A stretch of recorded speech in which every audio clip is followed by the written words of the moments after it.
Welcome to the Progressives Take, along with my co-host Brian Raccanello. I'm Jake DiRobertis. This is our first episode of the show. Basically, we give you our take on news that's happening around the country and around the world.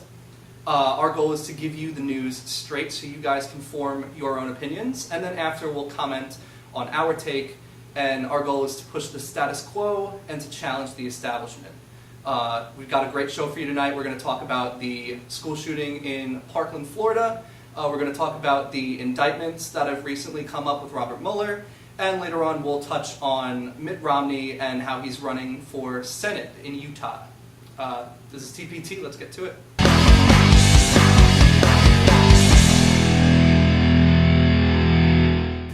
So to start, as Jake said, we're going to highlight on the Stoneman Douglas shooting in Florida that happened last week. So just the lowdown in case you are unaware or not as well versed as you think you are. Nicholas Cruz, a 19-year-old, was accused of and charged with 17 counts of premeditated murder at Stoneman Douglas High School, and he was expelled the prior year for disciplinary reasons, whatever that means. The weapon he used in particular was an AR-15, which is the most popular assault rifle out there. We've seen other mass shootings in America, and I'm sure all over the world, that have used the AR-15. And he legally bought that rifle 1 year earlier, in February of 2017. There are federal laws restricting people under the age of 21 from buying handguns, but there are no such laws preventing these same underage people from purchasing an AR-15, for example, or assault-level military weapons. So the assailant, Cruz, had been known to be very interested in firearms. He posted a lot of suggestive pictures on his Instagram account, posing with guns, talking about guns in class and in school. And to the other kids, he seemed very threatened, and he was going to bring guns, that they quote this said. And he always threw jokes around that one day he would be the one to shoot up the school. So, you know, the warning signs were all there, so what was everybody doing? So we're going to talk about gun control, what it is, who supports it, who doesn't. Gun control is, like it's described, control on guns, the sale of them, which ones you can use and not use. And there are two main points of view for this hot issue in America. As you know, we have two major political parties in our country, the Democratic Party and the Republican Party. There are 2 points of view, both drastically different. The Democrats on the left side of the aisle do advocate for gun control. Some of them have gone on to say that we should ban assault weapons. Some of them are not too favorable on that issue, but would like to see the ban of gun accessories, such as armor-piercing bullets, or Kevlar suits, or bump stocks, which we'll talk about later. The Republican side of the aisle, the far right, would not like to see too much control on guns themselves. Rather, they talk about gun control being a mental health issue. And so we're going to talk about what the problem actually is, in our opinion, and what we can do to stop it. So if we take a look at graphic 1 that we'll put up for you guys, we have a mental health graph. Now, Republicans, like I just said, want to make this about a mental health issue. Well, if we look at the graph here, we see that the United States spends over 2.5 times more than the Organization for Economic Cooperative and Development average on mental health. So that leads to some skepticism on whether or not we do have a mental health problem here.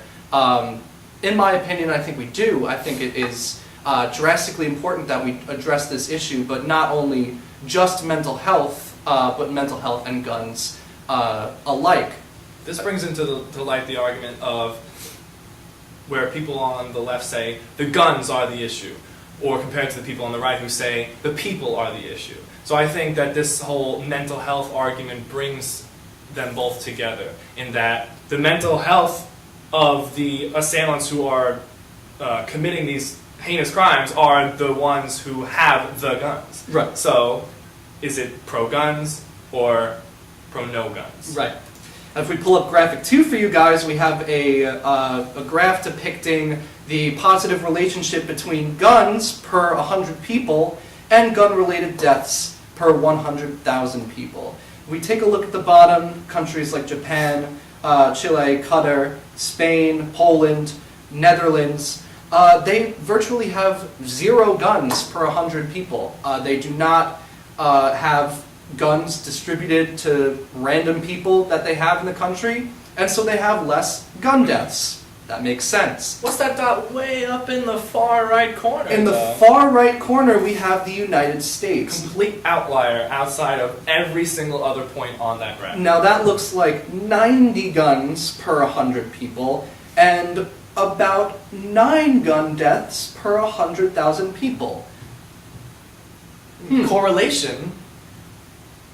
I think so. I'd say so, yeah, just a little bit. So the Republican notion that this is just a mental health issue is bogus. They're not addressing the fact that if you have a gun, it is way more likely that someone is going to die from that gun than if you don't and everything's fine and it's just a mental health issue. So I wanted to touch on President Trump himself. Now, he has taken a whopping $30 million from the National Rifle Association, which is the special interest group headed by Wayne LaPierre, that is a Second Amendment advocate, to say the least. That is what their whole group is based on, and Trump seems to be very friendly with them. He has taken, like I said, $30 million, and he has been vocal about this being a mental health issue. Going after the shooting on a press release saying that there needs to be better laws for mental health. But that brings up a problem, because Trump himself, with his budget that is being drafted, would propose cutting $665 million for mental health. That would be a cut towards the Substance Abuse and Mental Health Administration. That's a cut. That is a decrease in funds. That is a subtraction. Now, if you thought that mental health was the problem, would you take funds away? I would not. So that just makes sense. And, if you believe that mental health is the issue, then you should be pumping funds into solving that issue. And then, if guns aren't the problem for you, then leave that alone, aka taking all this money from the NRA. But it seems like it's just all money for him in the long run anyway. Now, why do we think that Trump would do this? What possible reason would he have to do this? Well, in my opinion, I think that Trump has an idea of where that money should go. And we all know that Trump is a very big advocate for our military. So I would not be surprised that if this budget comes out and our military spending goes up by a factor of something, then we could see this money be displaced somewhere else that is not necessarily needed. So, what can we do to prevent this? Now, some people, like I said, want laws banning guns, banning all guns, banning some guns, and the other side of the aisle seems to want more mental health regulation so the mentally ill don't get the guns and that there are only good people with guns. Well, in my opinion, I think that assault weapons have no right to be in the hands of citizens whatsoever.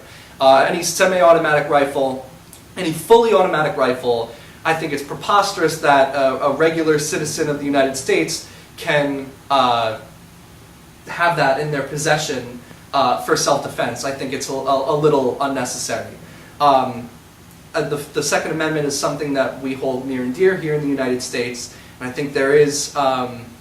when he says we, it means the United States as a whole, not we, the two of us. Right. Because I think the Second Amendment is something that has been there for... Let's just highlight on the fact that the Second Amendment was drafted, almost 300 years ago? The purpose of it was that we had the, quote, the right to bear arms in order to overthrow the government. Nobody's doing that. Nobody's going to overthrow the government as much as someone would like to. No one's going to take an AR-15, for example, and overthrow the government. Go into the courthouse and... No, that's not how this works anymore. So I think it's severely outdated, much like a lot of the Constitution, the rest of it too. It's not needed anymore. Mm-hmm.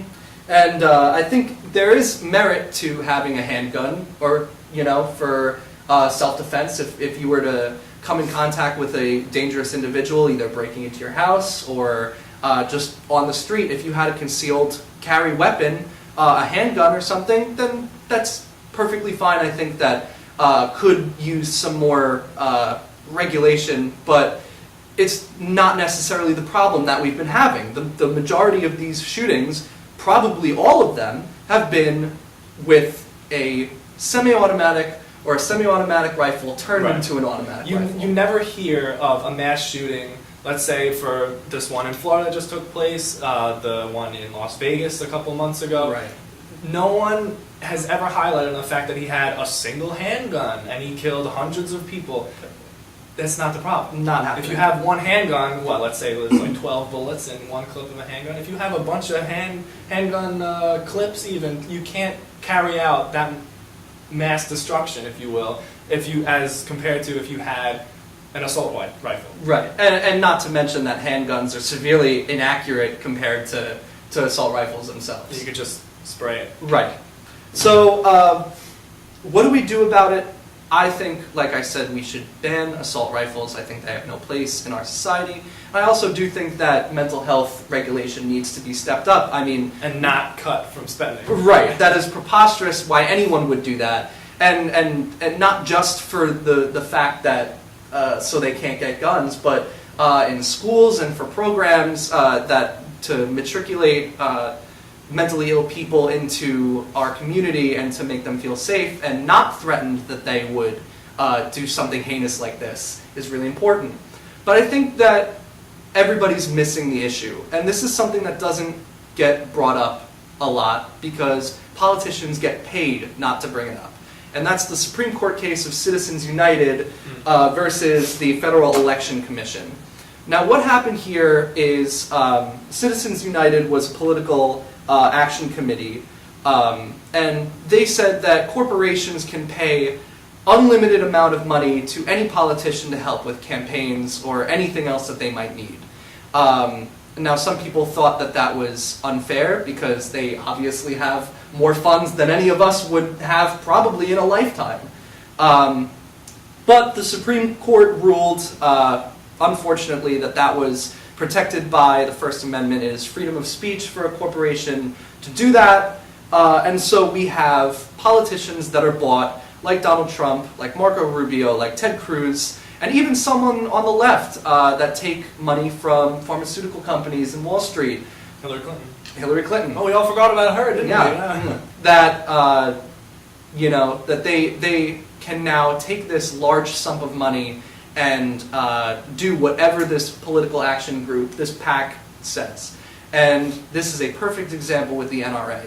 Donald Trump, you will see him you will know he will not say a word about guns from now on. Marco Rubio, he says it's not the time to talk about it. It's just time to put our heads down and pray and move past it.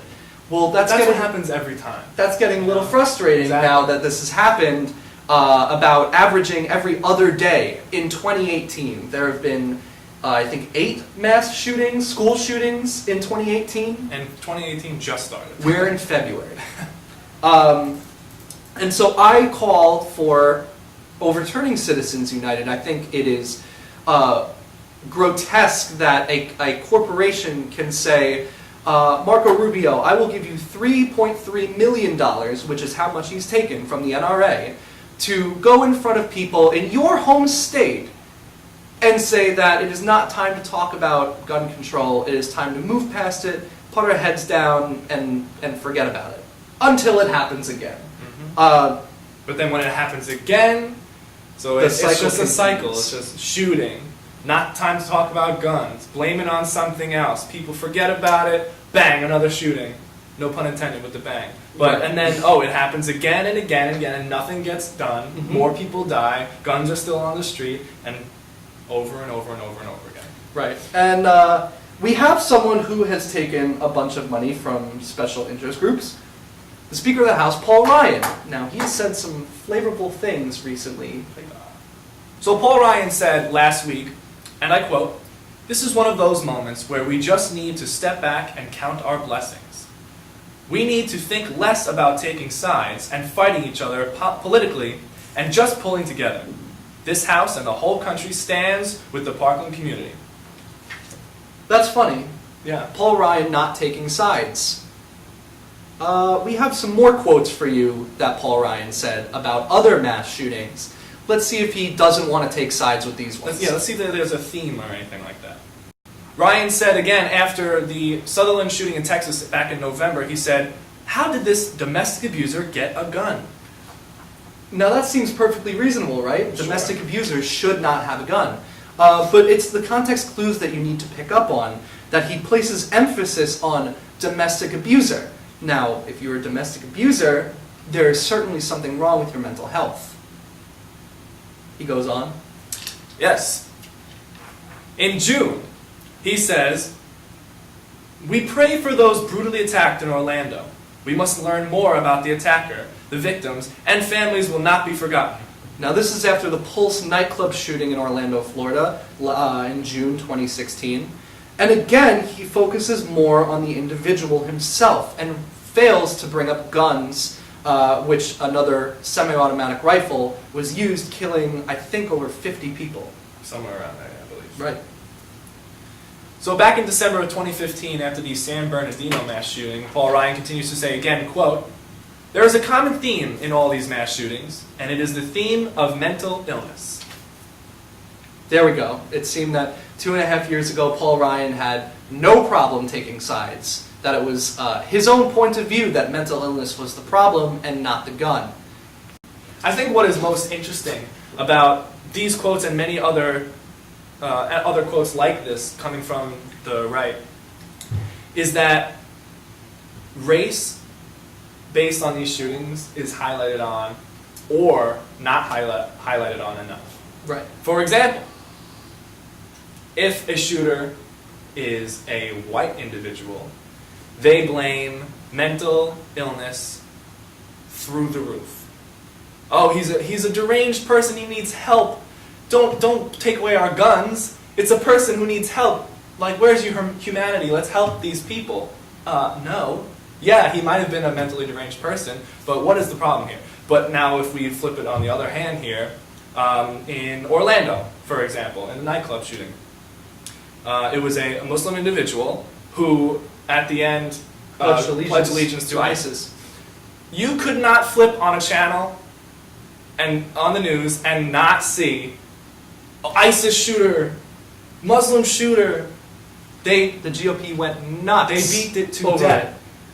And it's insane. They never highlight on a white person, and they make it about mental illness. But as soon as ISIS comes into the ring, or a minority, they just instantly blame it on the race of the individual, and they want to tie it back to ISIS, like I mentioned before, or a race war, or immigration, and then that is where more of the gun issues get swept under the rug. Right. And never to be talked about again, because the concern is all with ISIS again. Mm-hmm. Or the concern is all with immigration. We need to reform our immigration. Let's not talk about guns, because that's not the problem.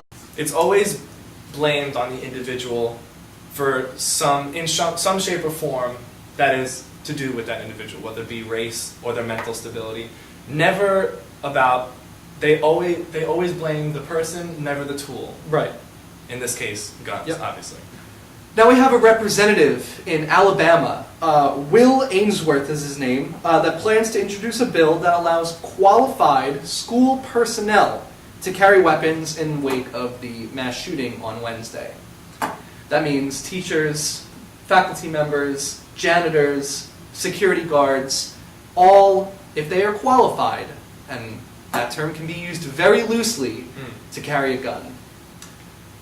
Do you think that's going to help at all, or? I would say it might be a shock. Prepare yourself. Right. No, it's not going to do anything. It's not going to help, obviously. Let's, again, talk about that graph I showed you earlier that shows the positive correlation between gun ownership and gun homicide. If you give more people guns, there are going to be more gun homicides. It is a positive correlation. We showed you the facts. It doesn't happen in countries that don't have a lot of guns per capita. So why would arming just regular people be a sensible solution to the problem? Exactly. So let's relate it back to the Stoneman Douglas High School shooting. There's the most recent one, through our knowledge anyway. Right. If you have more guns in a school environment where these troubled students that the Republicans like to bring up all the time, who's to say that those guns can't go into their hands regardless? Just because your English teacher has a Glock 9 in her purse at her desk, how is that going to protect anyone if the deranged student goes up and grabs it? Right, and there are a multitude of things that can happen, because you can have, if more guns are there, more guns are being fired, more bullets are being fired, and that could go into the wrong body. Someone could shoot someone thinking it was Nicholas Cruz to defend themselves, and there's one more casualty right there. And we talk about a lot, the right seems to talk about perversion in politics, and how some people are out to get our kids and to do horrible things to them.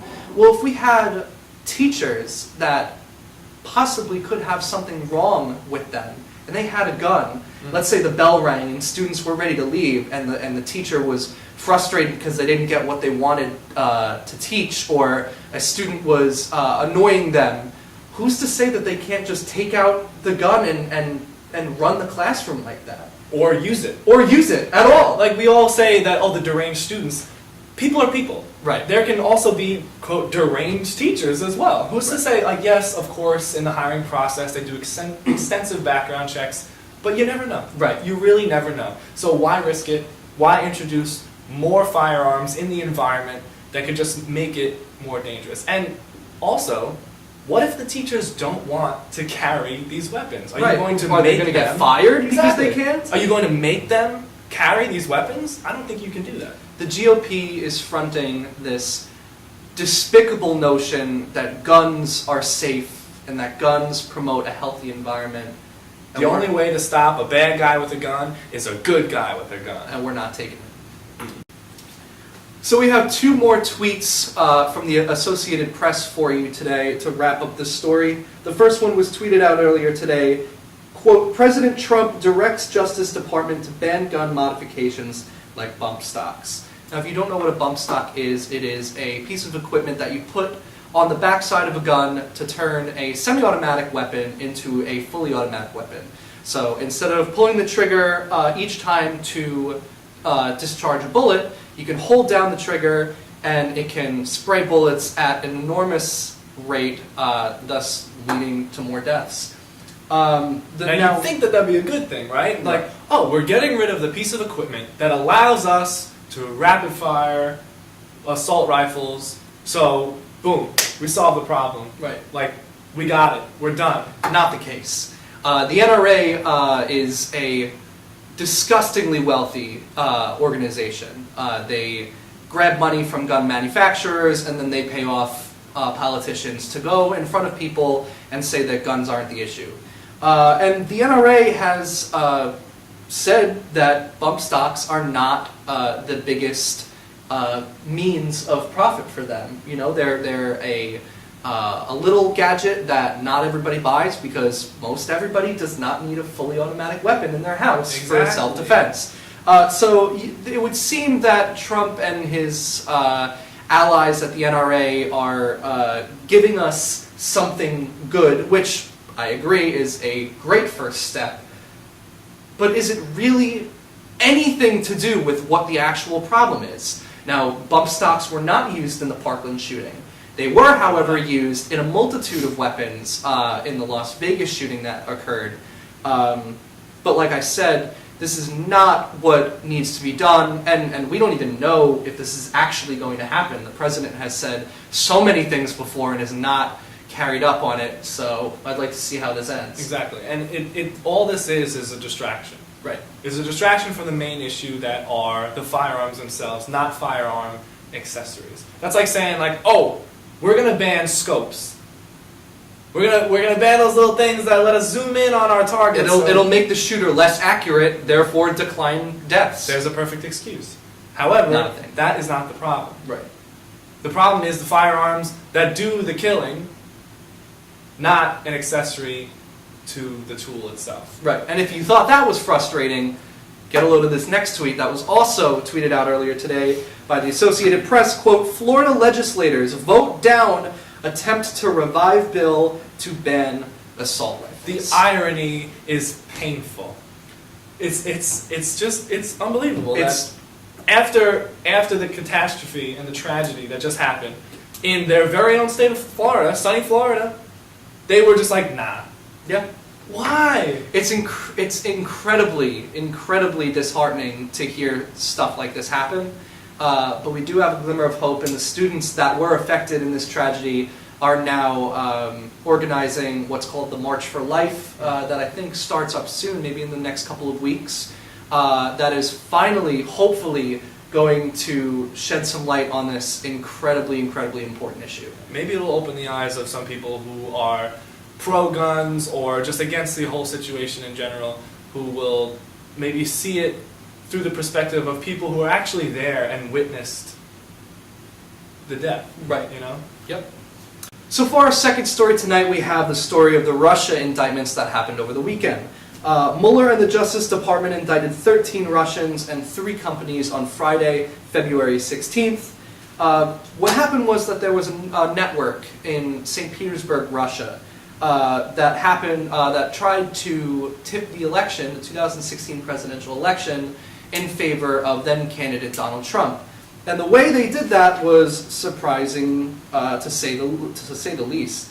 The Russians stole the identities of American citizens, posed as political activists, and used flashpoints of immigration, religion, and race to manipulate a campaign in which those issues were already particularly divisive. That is a quote from the New York Times.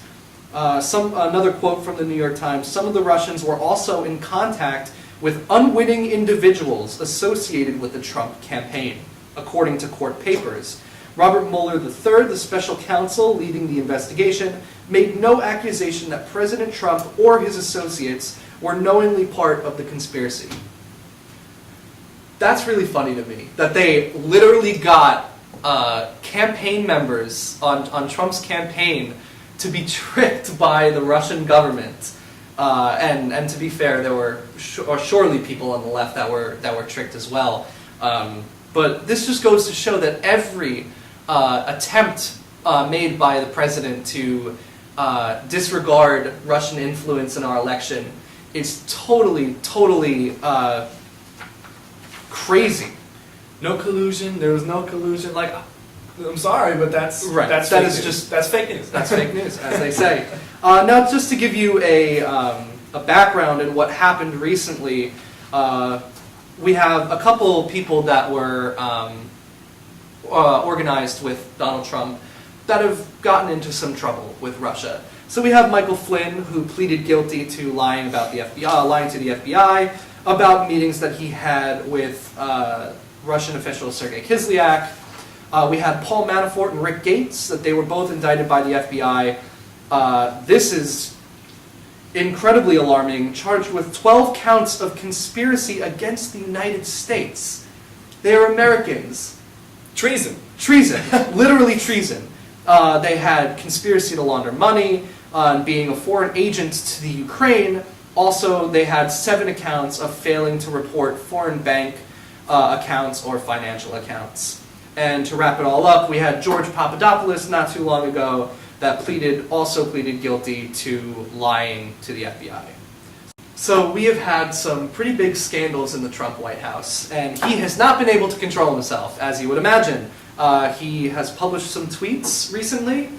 Yes, he has. So on February the 16th, 2018, Trump tweeted out, quote, Russia started their anti-US campaign in 2014.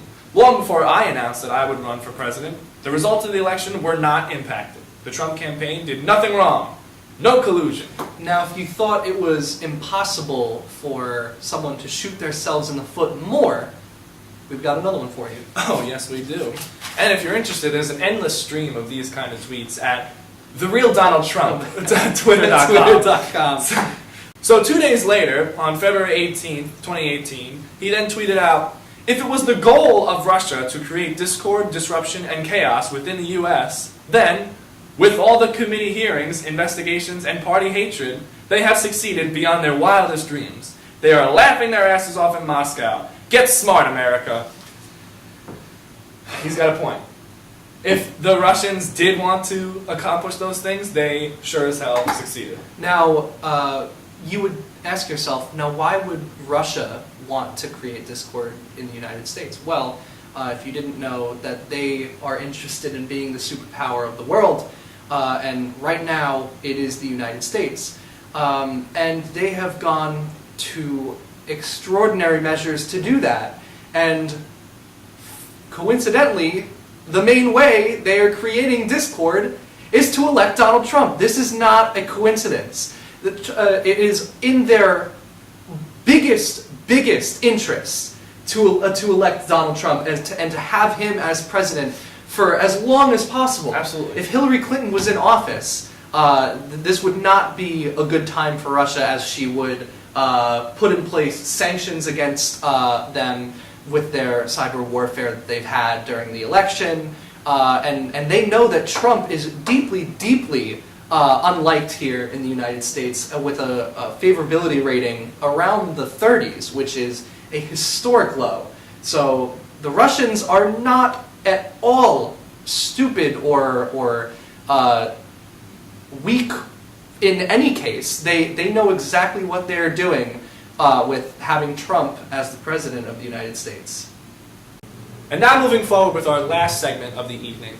Mitt Romney is back. If you don't know who Mitt Romney is, or you simply forgot about good old Mitt Romney, Mitt Romney was the former governor of Massachusetts, and he ran for president against President Obama, or should I say former President Obama, unfortunately, back in 2012. He won the Republican nomination, but he lost the presidency to Obama, as we all know. However, he did win the state of Utah in the elections 72.8% over President Obama, 24.9%. Now, that is a landslide. That is a landslide. That is a victory as victories come. Yes, so why Utah? Why is that relevant? Well, I'll let you know. He's running for the seat in the Senate now, in Utah. The two senators there from Utah are Mike Lee, the Republican, and, now retiring, Orrin Hatch, also a Republican. Hatch is retiring after a poll in Utah came out that showed that 75% of people thought that he shouldn't run again. So, filing back to who Mitt Romney is exactly, what does he believe in? What are his standpoints, and why is he here? So, he believes in pro-life, Romney care, or if you don't know what Romney care is, let's take a trip down memory lane. What was Romney care? Obamacare. The name sounds familiar, right, doesn't it? Obamacare, Romney care. Romney care was Obamacare before Obamacare was a thing. So when you had all those Republicans saying, "Oh, Obamacare is unconstitutional. It's a stamp on our democracy that we should be able to choose," Romney did it in Massachusetts. That was his thing, And you all voted for him. and you all voted for him. So, and he criticized Obamacare himself, too. Right. But he did the exact same thing Right. in Massachusetts. But, anyway, he's in favor of reducing the debt and deficit by cutting spending. He does not support same-sex marriage. He wants to lower taxes on corporations. He's opposed to legalization of marijuana, free college tuition for the top 1/4 of high school kids, and he supported NCLB and some human contribution to climate change he agrees with. And, relating it back to our main story of the evening, he supports work with the NRA. Right, so Mitt Romney, typical Republican, right down the line. There was a glimmer of hope that we had with Mitt Romney when he came out in big apprehension to endorse Donald Trump for the presidency. Perhaps the most vocal Republican against President Trump. Right, which was surprising to say the least, but that didn't go so far. We have some other people in the race as well. We have Chris Forbush, who is a Republican. Now he is in favor of campus carry, like we said before, and fewer taxes for the wealthy, which, as we all know, that just makes sense. Yeah. That's just common sense. classic. We also have Timothy Adrian Jimenez, who is also a Republican, and he is an engineer. He is a big Second Amendment advocate and against the federal education system, which is Common Core, and he is pro-life. Now, again, nothing to scoff about, typical Republican. This one's a little crazy. Larry Michael Myers, who is also a Republican. We found out the most about him. He opposes Common Core, supports deportation of illegals under any circumstance, supports using public land to drill for energy, supports overturning Roe v. Wade, is against the, quote, homosexual agenda. Whatever that is. Whatever that is. Them living, I guess. And wants to go back to a currency backed by gold and silver. So, AKA, Larry Michael Myers wants to invent a time machine and travel his way back to 1845. Right. Just about. right. And live out his days. Wasn't and it be such happy. a simpler time back then? I think it was. I miss 1845, and so does Larry Michael Myers. So let's just break that down for a second as to how insane that is Right. and how backwards that all of those points are. Right. So we have to acknowledge that a Republican is going to win. That we've listed all the Republicans. I don't think a Democrat in their right mind would try and flip the seat. Utah is a solid red state as they come. As we know from the 2012 election, 78.2 over 24.9% with Mitt Romney in Utah. Right. Huge evangelical population. Democrats are not popular in that state. No, they are not. But they're all crazy. Why would anyone in their right mind use public lands and sell them back to private industries to use them just to drill for non-obtainable resources once we're done with them? Yeah, and in Utah, let alone too. Right. Do you know how many public parks and national parks are in the lovely state of Utah? Mm-hmm. Zion National Park, for example. I've been there. Right. Gorgeous place. Beautiful. Probably one of my favorite places on earth. It is incredible. Right. And it is probably a large source of income for the great state of Utah. Right. So why would someone want to sell that public land and also destroy it And, with the drilling and for resources? displace so many people that might be inhabiting land, you know? People and jobs too. Right. It makes zero sense from a practical standpoint. And these are GOP people who are all about the economy. So, again, zero sense. We all know Mitt Romney's going to win. We all know that Mitt Romney is the clear favorite. And to back that up, we have another Trump tweet for you that was tweeted out earlier today, or yesterday. Mitt Romney, quote, has announced he is running for the Senate from the wonderful state of Utah. He will make a great senator and worthy successor to Orrin Hatch and has my full support and endorsement. Now that was shocking. It to was me. very shocking. Because throughout the campaign in 2016 and probably until the present, Mitt Romney does not like Donald Trump. Right. He was a very big critic of Donald Trump, calling him a phony, that his promises were as good as a degree from Trump University. That was a good one. I like That was a good burn, I have to say. But he was not very on board with Donald Trump. It was funny because during his presidential run, he did everything he could to get the endorsement from Donald Trump. And it seems that he's finally got it, but roles have switched a bit. Yeah, just a tad. I mean, it's just so weird that Trump's ego is so large, and we all know that. So why would he endorse Mitt Romney after the criticism that was put forward by him? I'll tell you why.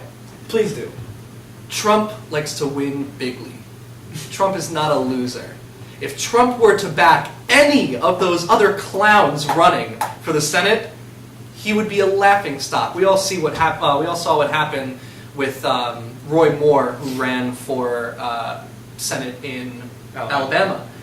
A Democrat beat him by less than 1% or a little more than 1%, which is Yeah. Yeah. Still disheartening. That definitely hurt Donnie Boy's feelings because, a Democrat Right. beat the guy that I was endorsing. In I'm not gonna let that- Alabama? I'm not going to let that happen again. No Right. way. Now, let's be real. Doug Jones will be out of there soon. Once they run a sensible non-child molester in Alabama, I'm sure he'll be out of there. But it was a hit to Trump nonetheless, and he's not going to let that happen again. And now he is favoriting the mainstream Republican Mitt Romney for Senate for Utah. So that concludes our first episode of the Progressives Take here on BTV at Binghamton University. We will be back very soon for our second episode of the Progressives Take. But until then, I'm Brian Racanello. I'm Jake DiRobertis. Thank you very much for tuning in. Thank you.